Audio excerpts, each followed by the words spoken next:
هەروەک لای هەمووان ڕوون و ئاشکرایە کە ناوچەکە بە تایبەتی و جیهان بەگشتی لەبەردەم هەڕەشە و مەترسی ڤایرۆزی کۆرۆنایە و زیاتر لە 140,000 کەس بەهۆی ئەم ڤایرۆزەوە گیانیان لەدەست داوە و زیاتر لە 2 ملیۆن توشبوو هەیە و هەرێمی کوردستان بۆ خۆپاراستن هەموو ڕێکارە تەندروستیەکانی گرتۆتە بەر و هەموو هێزەکان بۆ ئەم مەبەستا هاوکارن. سەرەڕای ئەم مەترسیانە پیلانەکانی دەوڵەتی تورکیا بۆ داگیرکاری و قڕکردنی گەلەکەمان لە هەر جێگایەک بۆی بکرێ دەستی نەپاراستووە. ئەوەی جێگای پرسیارە ماوەیەکە جوڵاندنی هێزەکانی پێشمەرگە لە زێنێ و وەرتێ و بەبێ بوونی هیچ مەترسیەک لە ناوچەکە کە دڵەڕاوکێ و نائارامی لە تەواوی هەرێمەکە دروست کردووە داخۆ جوڵاندنی ئەو هێزانە لە بەرژەوەندەی خەڵکدایە یا دڵخۆشکردنی داگیرکەران. لە کاتێکدا بەبەر چاوی هەمووانەوە تیرۆریستانی داعش ڕۆژانە بە شەیدکردنی پێشمەرگە و هاوڵاتیانی خانقین و کوڵەجۆ و کەرکووک و داقوق و مەخمور بەردەوامی هەیە و هێزی پێشمەرگە بۆ پاراستنی ئەم ناوچانە بێپلان ماوەتەوە. تورکیاش ڕۆژانە بە بەردومانکردن و هێرشەکانی بۆ سەر هەرێمی کوردستان هیچ درێغێکی نەکردووە و دواترینیان هێرشکردنە سەر کەمپی پەنابەرانی مەخمور و شەیدکردنی سێژن و بەردومانکردنی زینێ و وەرتێ و شەیدکردنی سێگەریلا و برینداربوونی ژمارەیەک لە هێزەکانی پێشمەرگە. ئەم دۆخەی ئێستا لە ناوچەکە دروستکراوە تەنها بۆ بەرژەوەندی تورکیای داگیرکەر و نەیارانی کوردستانە و هەنگاوێکە بۆ بەرپاکردنی شەڕی ناوخۆ و نائارامی لە ناوچەکە و لە دەستدانی ڕەنجی هەزارەها شەهید و سوتاندنی سروشتی کوردستان. گەلەکەمان ئێستا لە بەردەم ڤایرۆزی کۆرۆنا و هێرشەکانی داعش و نەهامەتی و برسێتی و نەبوونی خزمەتگوزاریەکان و نەبوونی موچە و هەڕەشەکانی ئەو گێژاوی حکومەتی عێراق ڕۆژ بە ڕۆژ مەترسیدارتر دەبێت. دەوڵەتی تورکیای فاشی زیاتر هەوڵی داگیرکاری بەهێنانی هێز بۆ ناوچەکە و زیاتر بۆ شەڕێکی ناوخۆ دەدات. ئەمەش زۆر لە مەترسیەکانی کۆرۆنا زیاترە.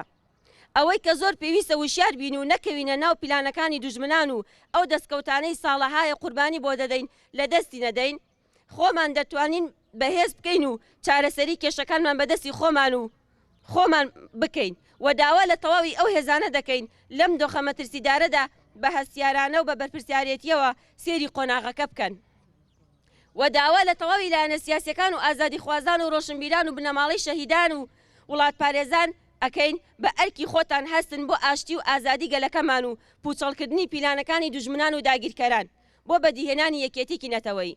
تەفگەری ئازادی کۆمەڵگەی کوردستان هەرێمی سلێمانی حەڤەی 4 2020.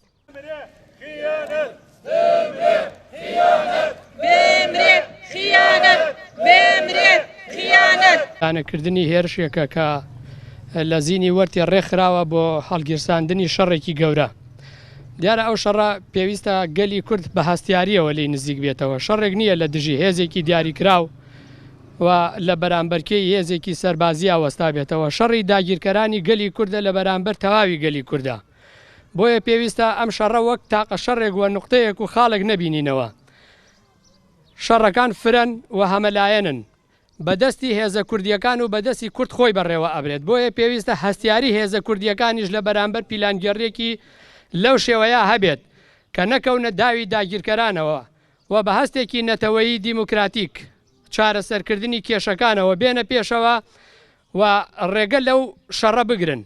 ئەگەر قەرارە شەڕێکیش بکرێت پێویستە هەمووان پێکەوە لە بەرامبەر داگیرکاری و لە بەرامبەر ئەو بنکە سەربازیانەی کە دەوڵەتی تورک لە باشووری کوردستان و لە هەرێمی کوردستانە هەیەتی، لە بەرامبەر ئەو دەستگا سیخوڕیانەی کە دەوڵەتانی داگیرکرد لە هەرێمی کوردستانە دروستیان کردووە بەڕێوە بچێت. بۆیە لێرەشەوە بانگەوازی لە تەواوی هێزەکان و لە تەواوی چەکدارەکان و هێزەی پێشمەرگە دەکەم. هەستیار بن کاریگەر بیرکردنەوە لەوە بکەن کە برا کوژێت لەو شەڕەدا.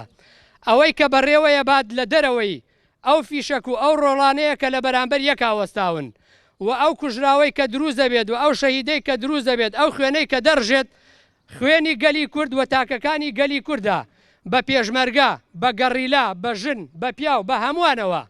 بۆیە پێویستە هەستیاریەکان لە ئاستێکا بن کە گوێ بەو دام و دەستگایانە نەدرێت کە لە پشتی شەڕەکانەوە بەڕێوەیە بن، بەڵکو هەمووان پێکەوە لە مەیدانەکانی شەڕە ڕووی چەکەکانیان بکەنە دوژمن و لە بەرامبەر ئەو فڕۆکانەی کە بردومانی هێزەکانەکات بەبێ ئەوەی جیاوازی لە نێوان گەڕیلا و پێشمەرگەیە بکات، بردومانەکات و ئاگری شەڕ هەڵەگیرسێنێت.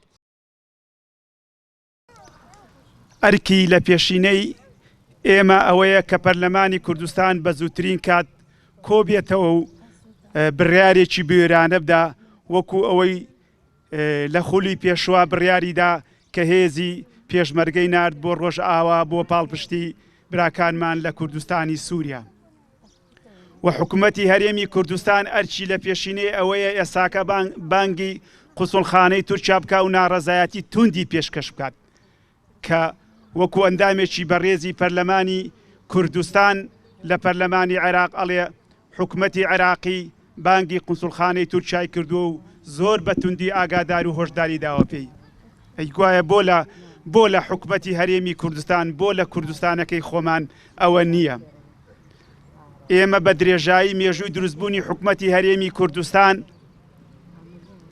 لە سەردەمی نەزمەدین ئەربەکانەوە بە فڕۆکە لەسەر ئاو و باخ و ڕەزی خۆمان هاوڵاتیانمان شەی دەکرێت. داگیرکەران تەراتێن لە کوردستاناکەن. ئەگەر لە یادمان بێ یەکەم دەستکەوتی حکوومەتی هەرێمی کوردستان ئەوە بوو هێزی شۆڕژگێڕەکان هێزی گەریلای کرد پارتی دیموکراتی کوردستان کە ئەو کاتێ هێرشان کردە سەریان هەموو لایەنە سیاسیەکان چەند لایەنێکی سیاسی بەشداریان نەکرد. ئەوە بۆ مێژوو دیارە یەکەم وەزیری ڕۆشنبیری حکوومەتی هەرێمی کوردستان ئەو کاتە مامۆستا و شاعیری گەورەمان شێرکۆپێگەس دەستی لە کار کێشایەوە. ئەوە هەڵوێست بوو. ئێستاکەش پێویستە دەیان پەرلەمانتار و دەیان وەزیر هەڵوێستیان هەبێت. ناکرێ نابێ هەموو ڕۆژێ بێن بەم شێوێ داگیرکەران ماڵمان وێران بکەن. لە چەند ڕۆژی ڕابردوودا پارتی دیموکراتی کوردستان بە بیانووی پاراستنی گیانی هاوڵاتیان و سەلامەتی تەندروستیان کێشێکی گەورە و پرسێکی لە دڵی گەلدا دروست کردووە. زیینی وەرتێ ئەو شوێنەیە کە باسیکی گەرمی سەرجەم لایەنە سیاسیەکانە. لە ڕۆژێکی وەک ئەمڕۆدا پارتی دیموکراتی کوردستان ئاراستە کراوە لەلایەن دەوڵەتی تورکی داگیرکەر بۆ تێکبردنی یەکێتی نەتەوەیی و دروستکردنی کێشە لە نێوان کورداندا. ئەم مێژوو ئەوەی سەلماندووە کە دەوڵەتی تورکیای فاشیست دوژمنی کوردە و ئامانجی لە ناوبردنی کورد و دەستکەوتی کووردە. بێگومان ئێمە ئەو وەڵامە قبوڵ ناکەین کە بە بۆنەی کۆرۆنا و خۆپاراستنی ئەوان لەوێ جبەجێ بێدەنگ نابین، چونکە ئەو ڕووداوانەی لە دوای چوونی پارتی دیموکراتی کوردستان بۆ زیینی وەرتێ ڕوویدا هەمیان لە ناکاو ڕوویاندا بۆ داڕێژا بوون. ئەو هێرشانەی دەوڵەتی تورک بۆ سەر زیینی وەرتێ بۆ سەر مەخموور شتێکی ئاسایی لە ناکاو نییە و پێویستە پارتی دیموکراتی کوردستان ڕوونکردنەوە بدات بۆ پارێزگایی لە گیانی ئەو شەش کەسە کە نەکرا کە بوونە قوربانی بردومانی داگیرکەران.